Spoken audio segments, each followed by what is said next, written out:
Michael Thompson stood at the entrance of Blackwood Studios, his hands wrapped around a cup of coffee that had long gone cold.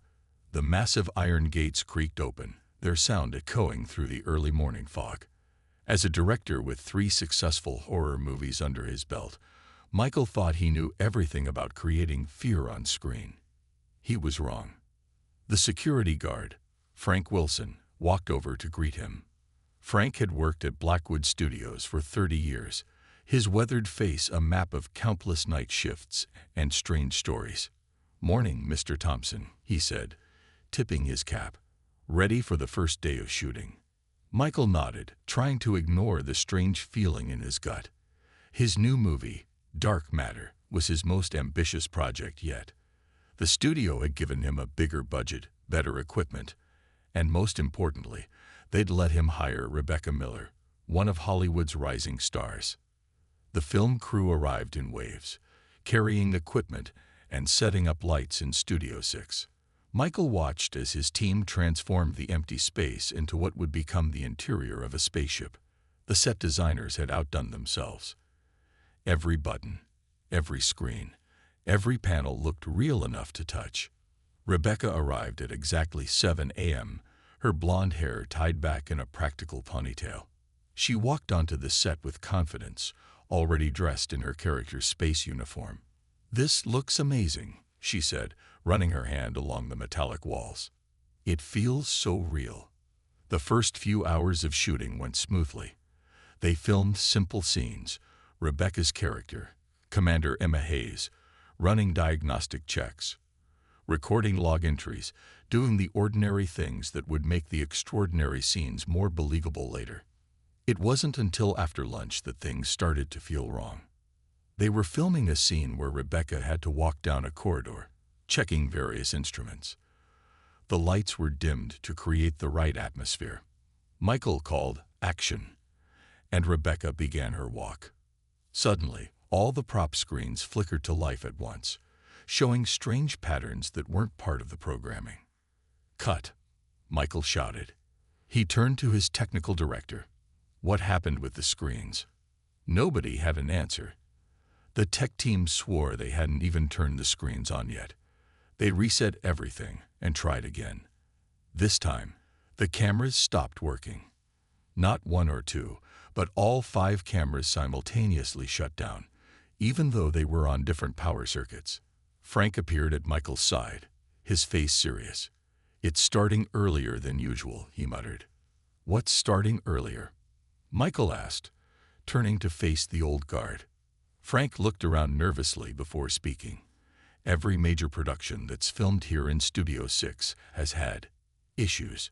Equipment failing for no reason. Strange sounds in the footage. Actors feeling like they're being washed." Michael wanted to dismiss Frank's words as superstition, but he couldn't explain what had just happened. He'd worked with this equipment for years. This wasn't normal technical failure. Rebecca walked over, her face pale. "Did anyone else feel cold during that last take? And I don't mean air conditioning cold. It felt like..." She hesitated, like something was standing right behind me. The rest of the day's shooting was plagued by similar incidents. Lights would dim without anyone touching the controls. Microphones picked up strange whispers that nobody on set had made. The prop department reported that objects were being moved when nobody was near them.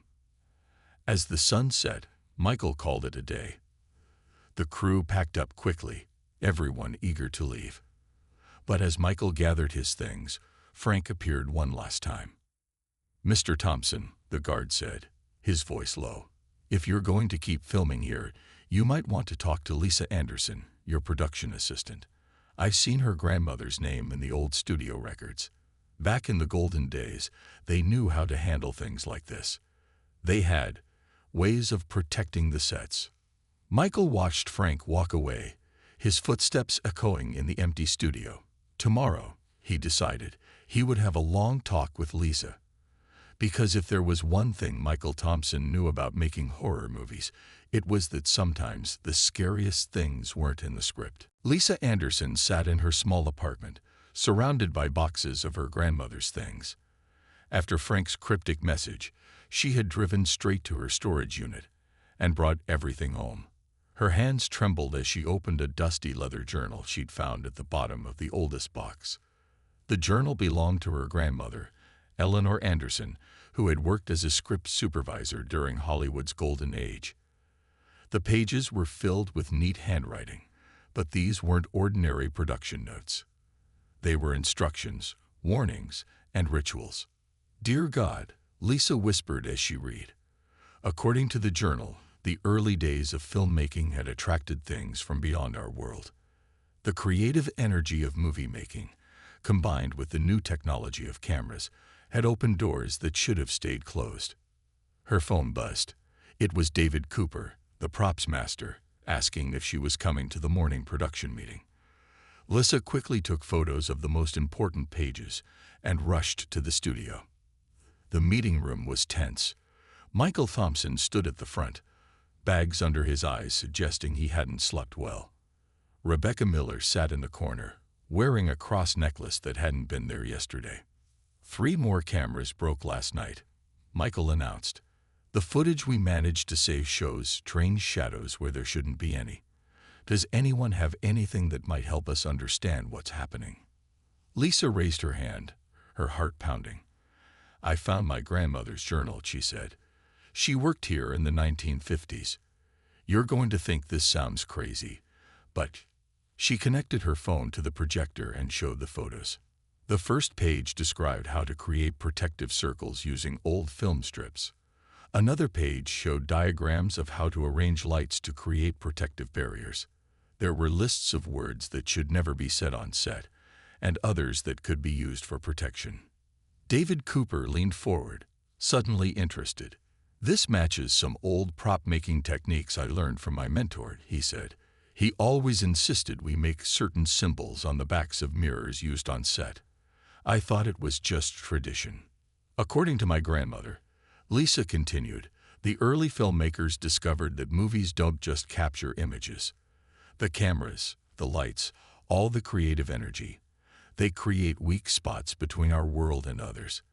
They found ways to protect themselves, disguising the protections as normal film practices so they wouldn't scare people. Rebecca spoke up.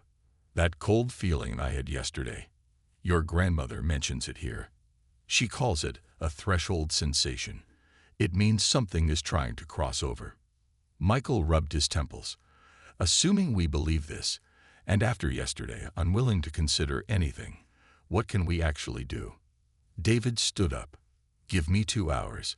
I've got supplies in the prop room that match these descriptions. We can start with the basic protections today." They spent the morning implementing Eleanor's instructions. David marked protective symbols on the backs of all the set mirrors.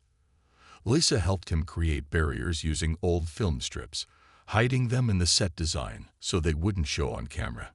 The lighting crew, following the journal's diagrams, repositioned their equipment. The new arrangement looked normal to an outsider, but created overlapping patterns of light that Eleanor's notes claimed would repel unwanted visitors. By lunch, they had implemented the basic protections. The atmosphere on set felt different, lighter somehow, as if a weight had been lifted. They began filming again, and for the first time, all the equipment worked perfectly. "It's working," Lisa said, watching the monitors. The strange shadows were gone from the footage. But then Frank appeared at her side. "This is just the beginning," he said quietly. "Your grandmother's generation knew the basic protections, but they were dealing with smaller threats. What I've been seeing lately, it's getting stronger. We're going to need more than just the old ways." Lisa looked back at her phone, at the still unread pages of Eleanor's journal. Her grandmother's last entry caught her eye. "If you're reading this, dear one, remember, the old protections are failing. The barriers are wearing thin. You'll need to find new ways to guard against what's coming." She looked up at the set, where Rebecca was preparing for her next scene. They had won today's battle, but Lisa had a feeling the war was just beginning. Jennifer Hayes sat in the dark editing room, her eyes fixed on the screens in front of her. As the film's editor, she had seen every piece of footage from the past week of shooting. Something wasn't right. "Rob, can you come look at this?" She called to Robert Mitchell, the technical director who was working late in the next room. "There's a pattern in these distortions." Robert pulled up a chair beside her. His background in physics had always made him the go-to person for technical problems. But this was different. "Watch the static," Jennifer said, playing the footage frame by frame. "It's not random. It's moving, like it's following rules." Robert leaned closer to the screen. The static appeared in the same places across different shots, even ones filmed days apart. It formed shapes that reminded him of something he'd seen before. "Wait here," he said, hurrying to his office. He came back with his laptop and pulled up some files. "Look at this. These are computer models of theoretical extra-dimensional spaces. See the similarities?" Jennifer's eyes widened. The patterns in their footage matched the scientific models almost exactly. "But that's impossible," she whispered. "These are just camera glitches." "Maybe not," Robert said. "Let me try something." He took the footage and ran it through a specialized filter he had designed for detecting deep space phenomena. The results made both of them gasp. Hidden in the static were complex mathematical patterns. They looked like the kind of waves that quantum physics said might exist between dimensions. They called Michael Thompson immediately. Within an hour, the director had gathered a small group in the editing room. Lisa with her grandmother's journal, David with his prop-making knowledge, and Rebecca, who had felt the strange presences first. "The journal mentioned something like this," Lisa said, flipping through the pages. "They called it void bleeding, when the barrier between worlds gets so thin that it shows up on camera. But they only saw it on film. This is digital." "Could that be important?" Michael asked. "That we're using digital cameras instead of film." Robert nodded slowly. "Digital sensors capture much more information than film ever could. If something is trying to cross between dimensions, our modern cameras might be seeing more of the process." David pulled out some of the protective symbols he'd been using. These old protections were designed for film cameras. Maybe that's why they're not working as well as they should. They spent the next few hours reviewing more footage. Jennifer found the patterns everywhere, but they were strongest in scenes with high emotion or intense action. It was as if the energy of the performance was making the dimensional barriers even weaker. "Look at this scene," Jennifer said, playing footage from yesterday. Rebecca's character was giving an emotional speech about humanity's place in the universe. The patterns in the static were almost beautiful, swirling around her like cosmic waves. Suddenly, Rebecca pointed at something in the background of the shot. "Stop. Go back." They rewound the footage. There, for just a few frames, a figure stood in the shadows. It wasn't human. It wasn't even solid. It looked like it was made of mathematics itself. "That's what I felt watching me," Rebecca said quietly. "I knew something was there." Robert was already typing rapidly on his laptop. "If these really are dimensional breach patterns, maybe we can use them. Modern cameras don't just record. They can process and filter in real time. We might be able to see these things before they fully cross over. And if we can see them," Michael added, "maybe we can stop them." Lisa looked worried. "My grandmother's journal says something about this too. The more you look for them, the more they look back. Are we sure we want to make ourselves more visible to whatever's out there?" The room fell silent as they all stared at the frozen image on the screen. The mathematical figure seemed to stare back at them, its patterns shifting slightly even though the footage was paused. They had wanted to make a movie about dark matter.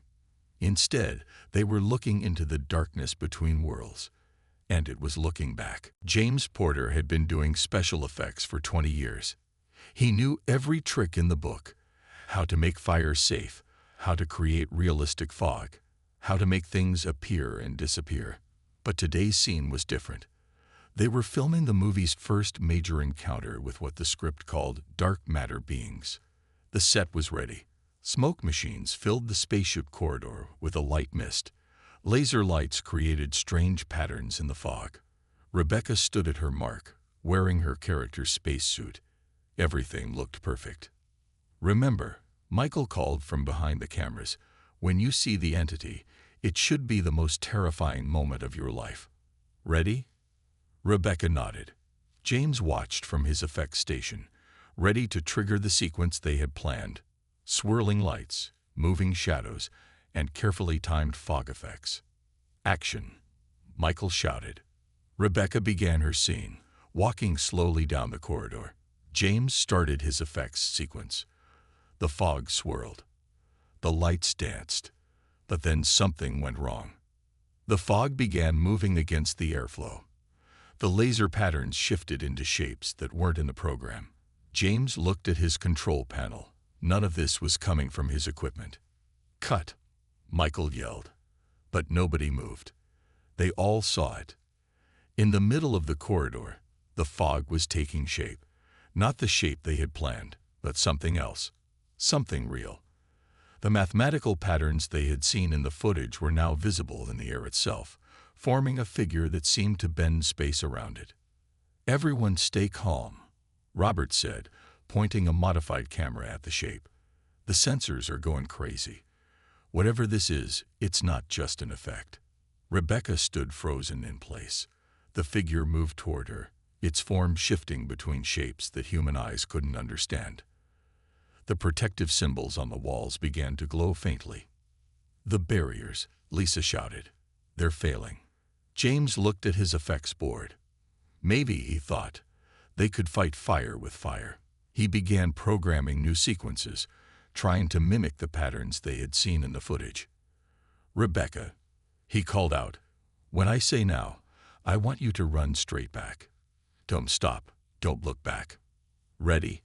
She nodded slightly, her eyes still fixed on the approaching figure. James hit every control he had. Lights flashed in complex patterns. Fog machines roared. The air filled with a web of laser beams. Now, Rebecca ran. The figure reached for her, but James's effects created a wall of light and fog between them. The creature hesitated, caught in the artificial patterns. "It's working," Robert shouted, still filming. "The patterns are pushing it back." But their victory was short-lived. The figure began to adapt, its mathematical form shifting to match their effects. More shapes appeared behind it, as if it had called for help. "Everyone out," Michael ordered. The crew ran for the exit, but James stayed at his controls. "James, come on," Lisa screamed. "Just one more thing," he said, typing rapidly. He had noticed something. When their effects matched the creature's patterns exactly, it seemed to get stronger. But when they made similar but slightly different patterns, he pressed one final button. All the effects changed slightly, becoming just a bit wrong compared to the mathematical perfection of the entities. The creatures recoiled, their forms becoming unstable. James ran. Behind him, the effects continued their chaotic dance, holding the entities at bay. They barely got the studio doors closed before the power failed, plunging the set into darkness. In the parking lot, the crew gathered, breathing hard. Robert reviewed the footage on his camera. "We got it all," he said. "Every second. And look," he pointed to his screen. "The patterns they made, the way they moved, how they reacted to our effects. This isn't just evidence. It's a blueprint." "A blueprint for what?" Rebecca asked, still shaking. "For fighting back," James answered. "They're not just random shapes. They're a language. And now we're starting to learn how to speak it." Michael looked back at the dark studio. "Then we better learn fast," he said, "because I don't think they're going to stay on that set forever." Lisa Anderson drove through the quiet streets of North Hollywood, following directions to a small house hidden behind tall hedges. After the incident on set, she had spent hours reading more of her grandmother's journal. One name kept appearing: Dorothy Williams. It had taken days to find Dorothy. The former effects artist was now 87 years old and hadn't worked in Hollywood for 30 years. But she was still alive, and according to the journal, she knew more about the creatures than anyone. The door opened before Lisa could knock. Dorothy Williams stood there, her white hair neatly styled, her eyes sharp despite her age. "I've been expecting you," she said. "Frank called me yesterday." Lisa followed Dorothy into a living room filled with old movie posters and strange objects. Props from famous films sat next to items that looked much older and stranger. "Your grandmother was one of us," Dorothy said, pouring tea from an old silver pot. "We called ourselves the Guardians, though that sounds a bit dramatic now. We were just people who knew the truth about what movies could attract." "What exactly are these things?" Lisa asked. "The entities we're seeing." Dorothy walked to a bookshelf and pulled out a thick leather book. In the early days of film, when the Lumiere brothers first started showing movies, they discovered something strange. Their cameras caught things that shouldn't be there. Things that were drawn to the new technology, to the way it captured light and motion. She opened the book, showing pages of drawings and notes. Every culture has stories about creatures that live just outside our world. The Native Americans knew about them. The Chinese had ways to keep them out. But something about movies, the combination of technology, creativity, and human emotion, it makes holes in the walls between worlds. Lisa recognized some of the symbols from her grandmother's journal. These protections, they worked before. Why are they failing now? Dorothy sighed. Digital cameras, the internet, streaming video.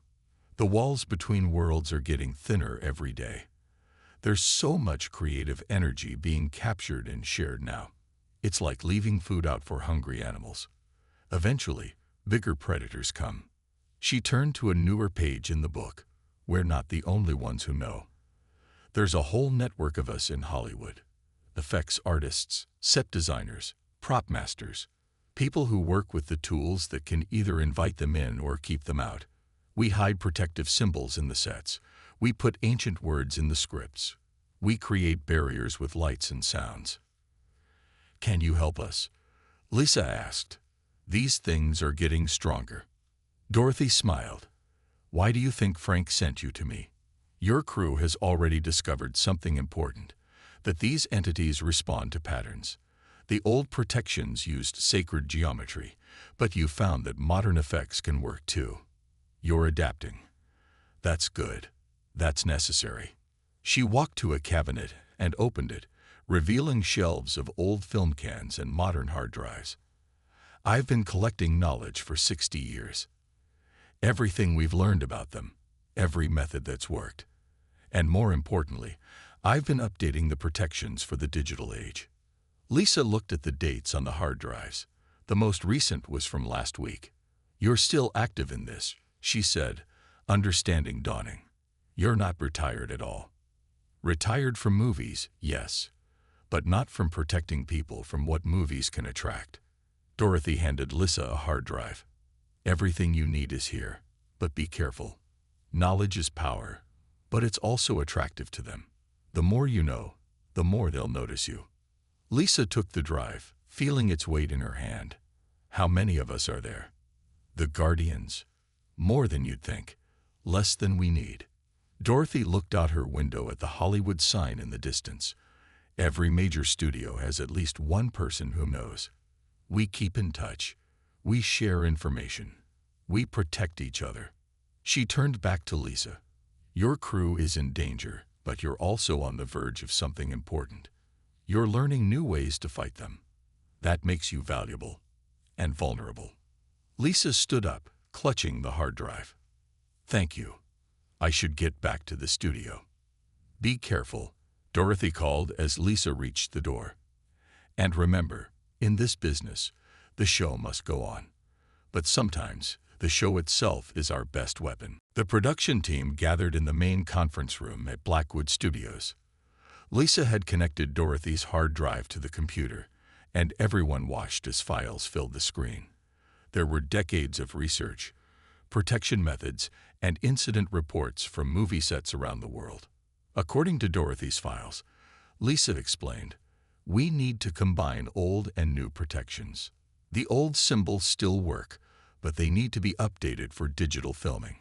Thomas Baker, the production designer, spread out his new set plans on the table. "I've worked the protective patterns into every part of the spaceship set," he said, pointing to his drawings. The walls, the floors, even the control panels, they all have hidden symbols. James Porter nodded, looking at his own computer. And I've programmed the effects to create those disrupting patterns we discovered. It was time to film the movie's climax, the scene they had been preparing for all along. In the script, Rebecca's character would face the dark matter beings and find a way to trap them in a containment field. But now, the crew knew they weren't just making a movie. They were creating a real trap. Everyone clear on the plan? Michael asked, looking at his crew. They had spent 3 days preparing for this scene. The set was covered in protective symbols. Every light, every camera, every effect was perfectly placed.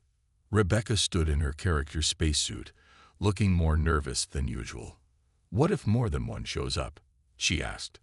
"Dorothy's files said they're getting stronger, working together.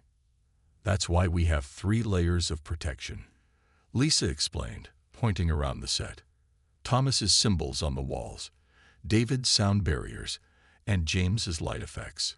Plus, Robert's modified cameras are ready to record everything. Frank stood by the door, holding a large studio light like a weapon. "And if anything goes wrong, we hit everything at once. All lights, all sounds, all effects. It won't stop them, but it'll give us time to run." Michael took a deep breath. "Places everyone. Remember, we're not just making a movie anymore. We're creating something that could protect other films, other crews. Ready?" The crew moved to their positions. James checked his effects board one last time. Robert adjusted his cameras. David turned on the protective sound frequencies. Thomas watched the symbols on his sets, ready for any sign of power. "Action," Michael called. Rebecca began her scene, moving through the spaceship corridor toward the bridge. She spoke her lines, ancient words of protection hidden in modern science fiction dialogue. The air grew colder. "We've got movement," Robert said, watching his monitors. 3 breaches forming. The first entity appeared right where they expected it, following the script perfectly. But then 2 more showed up behind Rebecca, not following the plan at all. "Keep rolling," Michael shouted. "Rebecca, stay in character." Rebecca continued her lines, even as the mathematical shapes swirled around her. The entities moved in patterns they had never seen before, working together to find gaps in their defenses. James triggered his light effects, creating disruptive patterns in the air. The entities responded by changing their own patterns, adapting faster than before. "They're learning," Lisa shouted. "They're using our own effects against us." That's when Rebecca did something unexpected. Instead of following the script, she turned to face all 3 entities. Her next lines weren't from the movie at all. They were the pure protection words from Dorothy's files. The entities reacted immediately, their forms becoming unstable. But they didn't retreat. Instead, they began to merge together, forming something larger. "What's happening?" Michael asked, gripping his chair. Robert's eyes were glued to his monitors. "The energy readings are off the charts. They're not just merging. They're trying to create a permanent breach." "Hit everything," Frank yelled. Now, every light blazed. Every speaker blasted protective frequencies. Every effects machine fired at full power. The air filled with patterns of light and sound. But something else was happening too. The cameras, still rolling, began to glow. The digital sensors were doing more than just recording. They were pulling at the entities, drawing them in. The cameras. Lisa suddenly understood. They're not just windows anymore. They're doors. And doors can be closed. Robert typed frantically at his console, adjusting settings. "The digital storage, it's like a containment field. If we can get them fully inside the digital space." Rebecca stood her ground, still speaking the protection words. The entities fought against the pull of the cameras, but every word she spoke pushed them further into the digital realm. "Almost there," Robert said. "Just a few more seconds." With a flash of light and a sound like thunder, the entities vanished. The monitors showed normal footage again, but now with something extra hidden in the data itself. Did we? Rebecca asked, shaking. Did we just trap them in the movie? Robert checked his readings and nodded slowly. They're in there, converted to digital information, locked in the footage itself. As long as the movie exists, they'll be trapped in it. Michael looked at his crew with pride and amazement. Now that, he said with a smile, is what I call a perfect take. 6 months later, the crew gathered at the famous Chinese theater in Hollywood for the premiere of Dark Matter. The red carpet was full of stars, but the real heroes stood together near the entrance, the crew who had fought things that most people wouldn't believe. Michael Thompson adjusted his bow tie, watching the crowd enter the theater. Anyone nervous? He asked his team. Just hoping the containment holds, Robert Mitchell replied quietly. He had spent months checking and rechecking the footage, making sure the trapped entities remained safely locked in their digital prison. Lisa Anderson stood with Dorothy Williams, who had insisted on attending the premiere. The old effects artist looked around the theater with knowing eyes. See the patterns in the ceiling, she whispered to Lisa.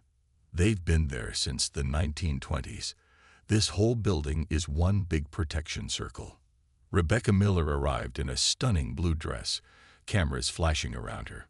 She had already done 10 interviews, carefully avoiding questions about why the movie felt so real and terrifying. James Porter and David Cooper stood by the concession stand, drinking sodas and watching the security cameras.